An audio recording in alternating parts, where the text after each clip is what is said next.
और 25 ग्राम तो एक पौधा दे ही देगा मेरे ख्याल 100 फल्ली आपने गिनी, अभी 100 काउंट फल्ली करी है।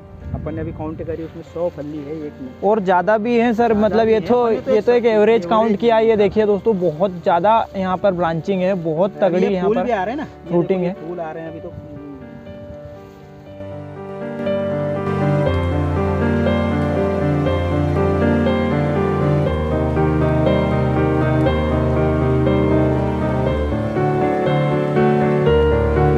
इसका पीएच मान 6.5 से 7.5 तक होना चाहिए। उस हिसाब में ये आपका बिल्कुल बढ़िया एवरेज आएगा।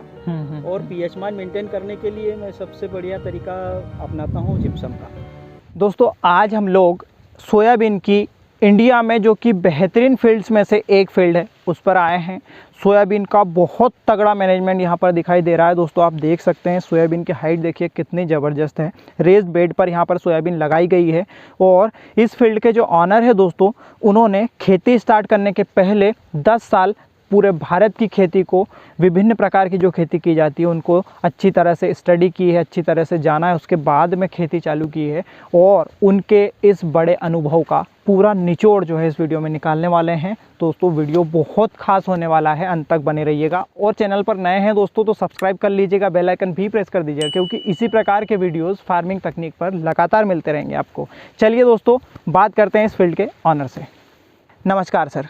नमस्कार सर। परिचय दे दें सर शॉर्ट में। मैं हरिराम पटेल, ग्राम लाडनपुर, तहसील खंडवा, जिला खंडवा, मध्य प्रदेश।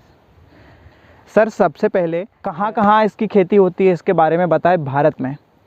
भारत में इसका खेती मध्य प्रदेश, थोड़ा अपना गुजरात, महाराष्ट्र, तेलंगाना, कर्नाटक इस साइड में थोड़ी थोड़ी होती है, पर मेन मध्य प्रदेश है इसका। मध्य प्रदेश में हमारे यहाँ पर सबसे ज़्यादा इसकी खेती होती है। और अभी सर इस सोयाबीन फार्मिंग के बारे में अगर देखें तो किस प्रकार की कंडीशंस में ये सबसे ज़्यादा इसकी पैदावार ली जा सकती है, मतलब मिट्टी के बारे में थोड़ा सा बताएं, पीएच के बारे में बताएं। इसका पीएच मान 6.5 से 7.5 तक होना चाहिए। उस हिसाब में ये आपका बिल्कुल बढ़िया एवरेज आएगा। और पीएच मान मेंटेन करने के लिए मैं सबसे बढ़िया तरीका अपनाता हूँ जिप्सम का। 1 एकड़ में कम से कम 8 से 10 बोरी, कोई 5 बोरी भी डालता है, पर 8 से 10 बोरी जिप्सम आपको गर्मी में डालना है। उसको कल्टीवेटर करने के बाद जिप्सम डालो, उसको फिर कल्टीवेटर करके धूप खान दो, और उससे वो पीएच मान ऑटोमेटिक मतलब मैनेज होता है। मतलब आप ये बोलना चाह रहे हैं कि मिट्टी की टेस्टिंग करना तो ज़रूरी है ही। हाँ, और तो अगर है ही, और पीएच अगर ज़्यादा हो तो जिप्सम डाल के उसको, वो तो मिट्टी का परीक्षण कराना तो बहुत ज़रूरी है, पर मैं हर तीसरे साल जिप्सम डालता हूँ। मतलब जैसे भी व्यवस्था हो जाती 5-6 बोरी या 10 बोरी तक मतलब जिप्सम डालता हूँ, हर तीसरे साल डालता हूँ जिप्सम गर्मी में। क्योंकि मैं क्रॉप लेता हूँ ज़्यादा। हाँ। सोयाबीन ली, सोयाबीन के बाद में अपना तरबूज, खरबूज ले लिया, जो भी आता है, तो उसके हिसाब से क्या है कि मेरी मतलब 12 महीना कंटिन्यू कहीं कहीं चला करता है, तो उसको पावर भी देना बहुत ज़रूरी है। तो हर तीसरे साल में जिप्सम डालता ही। दोस्तों नोट कर लीजिएगा इस चीज़ को, जिप्सम बहुत ज़्यादा ज़रूरी है मिट्टी के पीएच मान को मेंटेन रखने के लिए। उसके बाद में सर किस प्रकार की मिट्टी में सबसे बेहतर इसका उत्पादन ले सकते हैं? ये दोमट मिट्टी या फिर एकदम काली मिट्टी, हेवी सॉइल में बहुत अच्छा एवरेज आता है इसका। मतलब जितना ज़मीन पावरफुल रहेगी उतना इसका एवरेज अच्छा आएगा। और उसके बाद में थोड़ा टेक्निक भी रहती है तो उससे भी एवरेज आता है। तापमान इसका तो बहुत ज़्यादा भी नहीं होना चाहिए और बहुत कम भी नहीं होना चाहिए। और ये है मौसम पे डिपेंडेंट वैरायटी। मतलब सोयाबीन की क्रॉप है पूरा मौसम पे, पूरी मौसम पे। आप अगर ये पानी जैसे मान लो थोड़ा लेट हो गया तो दिक्कत, ज़्यादा आ गया तो दिक्कत, पर यह है कि कहीं ना कहीं किसान को दे के जाती है।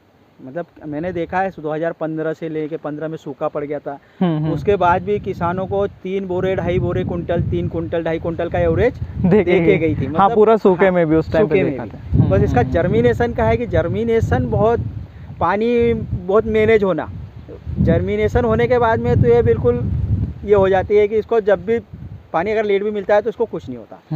मतलब सर ये आपने जिस प्रकार से यहाँ पर ड्रिप डाल रखी हैं, ये अगर हो तो कोई नहीं रोक सकता बेहतर, सबसे ज़बरदस्त उत्पादन लेने से। अब इसका मतलब मैं पूरा आपको डिटेल बताता हूँ ड्रिप की खेती का।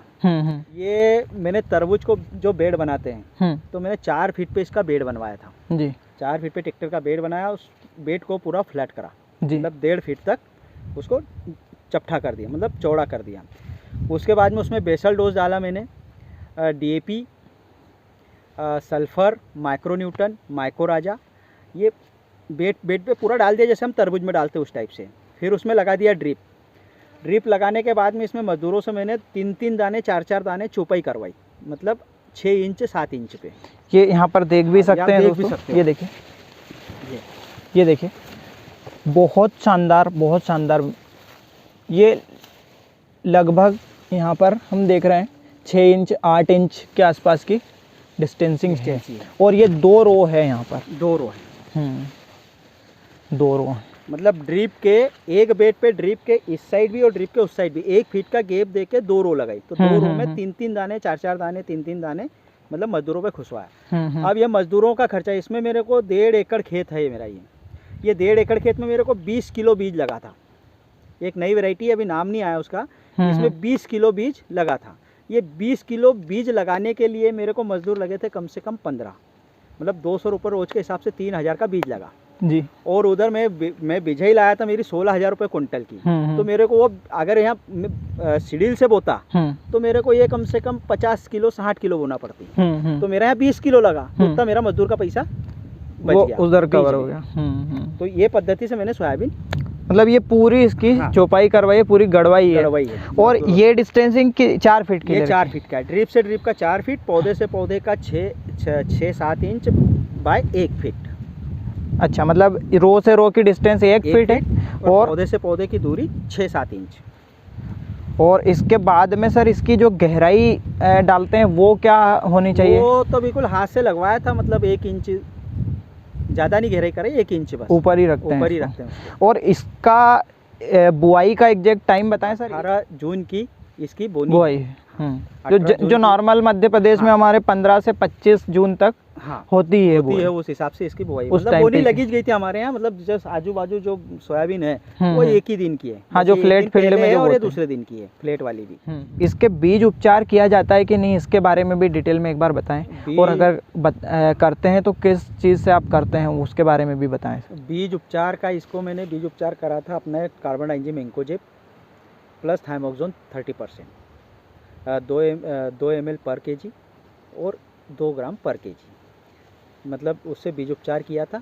उसके बाद में मजदूरों से मैंने चौपाई करवाई थी। चौपाई हो गई।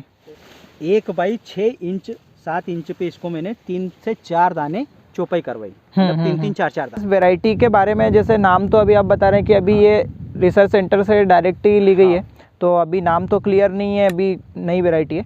लेकिन फिर भी ये वैरायटी की टाइम ड्यूरेशन कितनी है, ये बता सकते हैं? इसकी कितनी अवधि की ये वैरायटी? ये टाइम ड्यूरेशन 110 दिन। 110 दिन की वैरायटी है।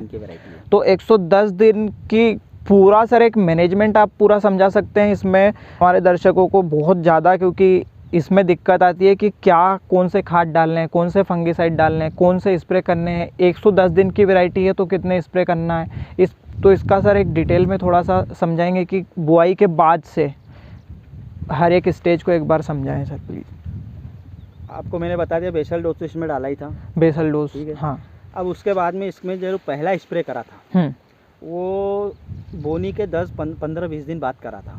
15 से 20 दिन, 15 से 20 दिन बाद। तो एमावेक्टिन प्लस अपना एक ग्रोथ टॉनिक था, होमिक एसिड अमीनो एसिड वाला, ये 2 चीज़ का स्प्रे करा था।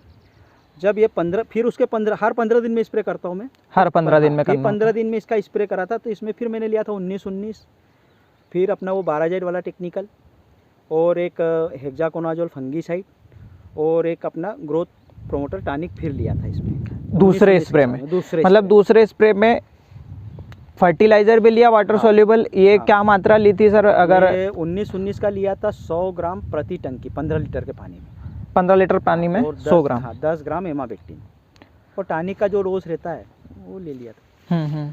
और 15-20 दिन बाद फिर इसमें तीसरा जो स्प्रे करा था, जब ये फ्लावरिंग स्टेज पे आ गया था। फ्लावरिंग स्टेज पे फिर मैंने इसमें N60 करके दवाई आती थी, एक MX60 आती, वो 10 ml का डोज लिया था, और एक इल्लीमार ली थी, और क्लोरोसाइपर और फंगीसाइड। और उसके बाद में उसमें फ्लावरिंग स्टेज था 05234, तो 05234 का भी 100 ग्राम प्रति टंकी का डोज लिया था। मतलब NPK तीनों बल स्टेप चला रहा हूँ मैं। और उसके बाद में अभी जो देख रहे हो, अब ये फली धारण पे है, दाना ये देखिए दोस्तों, बहुत ज़बरदस्त, ये देखिए बहुत ही शानदार फ्रूटिंग है।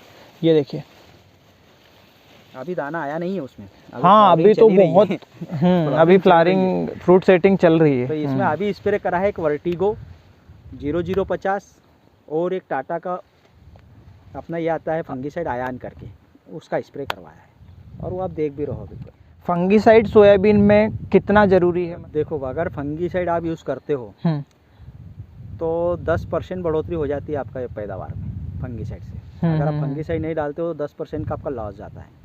उसमें येलो मोजक, फिर फल्ली पे एक फंगस आता है, उसको लगने का चांस रहता है। अगर ये आ गया, आपने नहीं डाला और आ गया तो आपका 10% लॉस जाएगा। इसलिए फंगीसाइड का यूज़ करना बहुत ज़रूरी होता है। और आखिरी में इस टाइम में फंगीसाइड डालना इसलिए ज़रूरी है क्योंकि ये जो फल्ली जो बन रही है, हाँ, ये फंगीसाइड डालने से एकदम पूरा प्योर मैच्योर होगा। मतलब ये पत्ता एकदम से गिरेगा नहीं नीचे, हाँ एकदम से जो भड़केगी नहीं, मतलब नहीं, पूरा पौधा पूरा मैच्योर होगा, पूरा दाना अच्छा भराएगा, उसके बाद में पत्ते गिरेंगे। और अगर आपने फंगीसाइड नहीं डाला तो ये समझ लो कि आपका सोयाबीन 10 दिन पहले काटना आ जाएगा। मतलब हार्वेस्टिंग, मतलब अगर धूप उस टाइम तेज हुई तो एकदम से आ जाएगा। और फंगीसाइड डाला है तो वो कम से कम 15 दिन 10 दिन आपको ब्रेक करके, और उस टाइम जैसे अगर रुक गया तो उस टाइम पे फिर दाने में शाइन भी बन जाती है। उसमें थोड़ा फंगस लगता है, एंथ्रोनोस आ जाता है या पाउडरी भी आ सकता है, क्योंकि ठंडी अब चालू होगी तो पाउडरी काटेगा, अपने को दिखता नहीं है। हाँ। मेरे हिसाब से बता रहा हूँ, विज्ञान क्या है तो नहीं, पर मैं सोचता हूँ कि उसमें पाउडरी आ गया तो पत्ते जैसे फटाफट टपक जाएंगे और मैच्योर भी नहीं होगा और अपने को हार्वेस्टिंग करना पड़ेगी। तो वो फिर दाने का वजन, दाने का आकार, उस पर ये फिर प्रभाव करता है। इसलिए फंगीसाइड डालना जरूरी है। दोस्तों ये अनुभव बोलता है, लाइक तो बनता है दोस्तों एक इसके लिए। सर इसकी हार्वेस्टिंग पे जब ये आ जाती है तो किस प्रकार से पहचान करके और इसकी कटाई की जाती है, क्योंकि ये ग्रेन वाली फसल है इसलिए? इसकी हार्वेस्टिंग हमारे यहाँ क्या है, इसकी हार्वेस्टिंग आती है ना तो इसके पत्ते पूरे नीचे गिर जाते हैं। आपका सोयाबीन का पूरा पौधा रहता है जिसमें फल्ली तना, हाँ, अब उसमें भी फल्ली पीली रहती है, तो पीली के बजाय वो पूरी सूख जाती है। मतलब विज्ञान भाषा में बोले तो 12% 13% के आसपास मॉइस्चराइजर रह जाए, जब इसकी कटाई करवाना चाहिए। और इसको निकालने के बाद में किसान भाइयों को एक सबसे बेहतरीन बात बताता हूँ, जो मैं करता हूँ वो बता रहा हूँ। इसको जो इतना सुखाने के बाद में अगर अपन बिजाई के लिए रख रहे हैं अपने घर के लिए या बिजाई में बेचना है तो बिजाई में बेचता हूँ, तो इसको जो टाट के कट्टे आते हैं, कभी भी प्लास्टिक के कट्टे में इसको पैक करके मत रखना, सुखा के टाट के कट्टे में भर के इसको रखना चाहिए।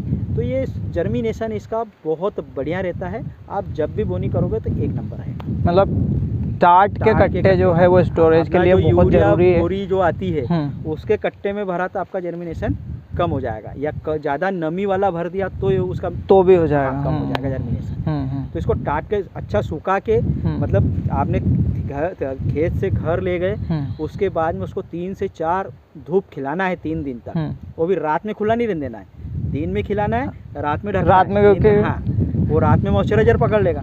तो उसके बाद में इसको फिर 3 दिन तक 4 दिन तक आपको खिलाना, धूप अच्छा खिला लो, पूरा मॉइस्चराइजर ख़त्म हो जाए। उसके बाद में उसको टाट के कट्टे में भर के आप एक पैक रूम में रख दो। बहुत ज़रूरी जानकारी दी है सर ने।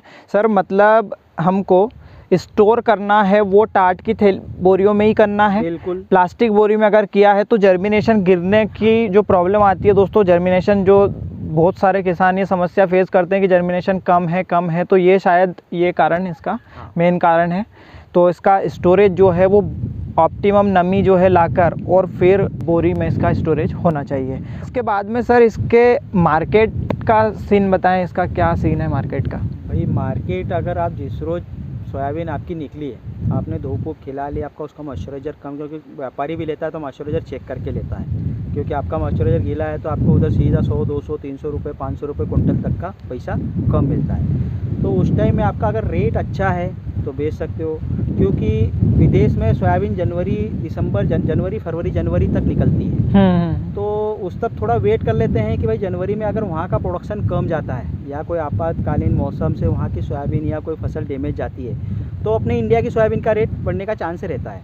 तो उस टाइम वेट करने के बाद में सोयाबीन बेचें। अगर रेट अच्छे हैं तो दे दें, अगर रेट कम है अपने यहाँ तो फिर थोड़ा वेट कर लें, दिसंबर जनवरी फरवरी मार्च में फिर उसका सोयाबीन का सेल करें तो रेट अच्छा मिल सकता है।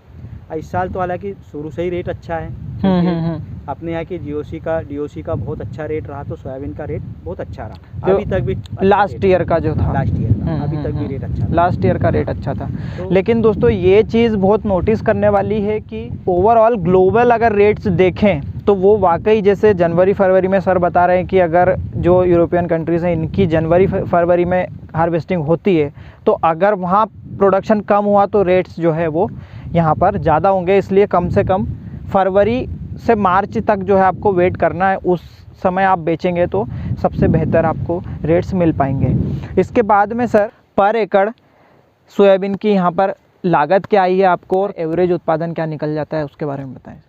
इसकी लागत कम से कम 15 से 20 हज़ार के आसपास आती है।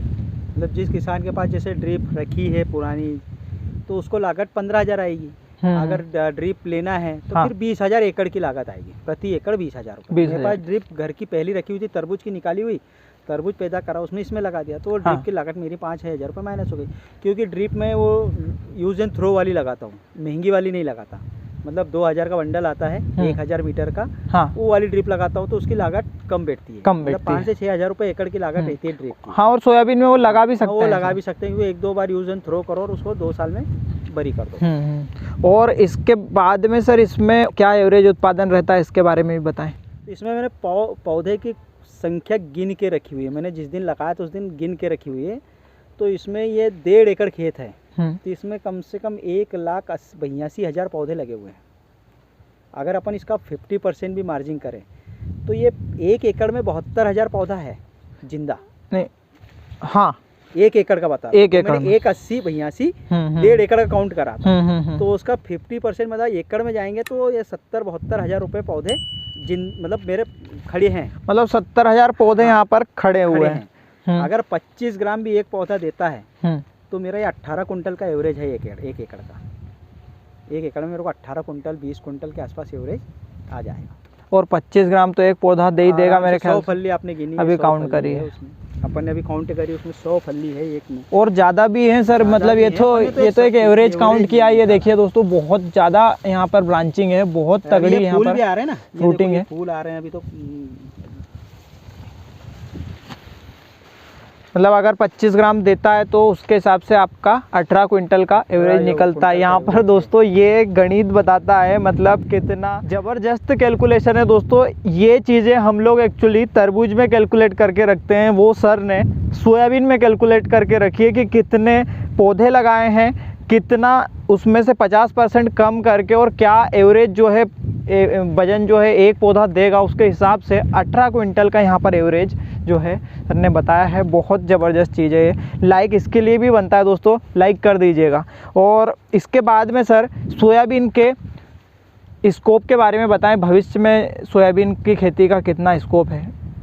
सोयाबीन का तो सर जो सीडील से और फ्लैट खेती कर रहे हैं, या भी आपको मैंने बाजू में भी दिखाया, तो हमारे आजू बाजू में सोयाबीन सीडील से बोई है।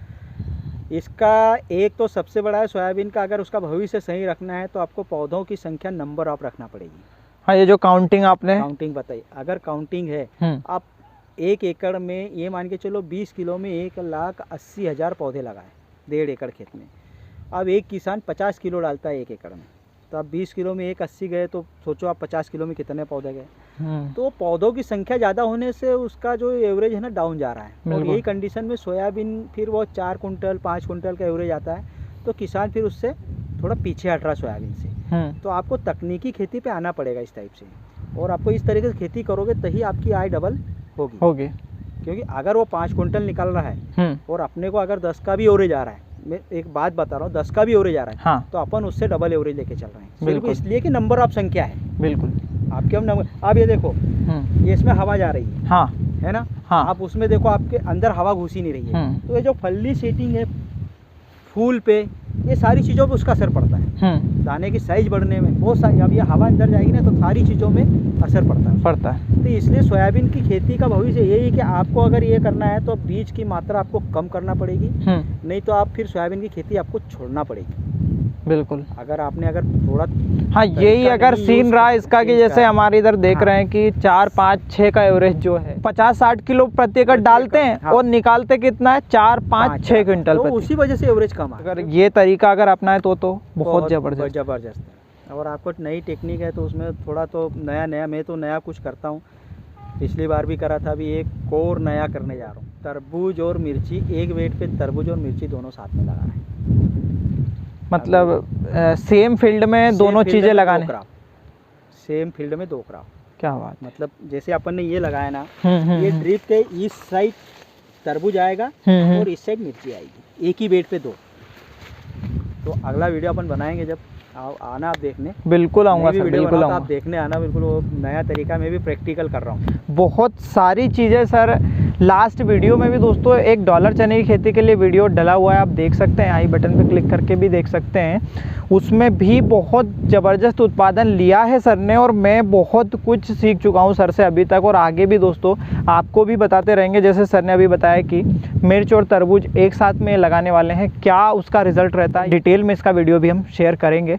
सर आज आपने बहुत अच्छी जानकारियाँ दी हैं, बहुत बहुत धन्यवाद दोस्तों। इसी प्रकार की ज़बरदस्त जानकारियों के लिए फार्मिंग तकनीक पर आपको बने रहना है और सब्सक्राइब किए बिना नहीं जाना है दोस्तों। धन्यवाद।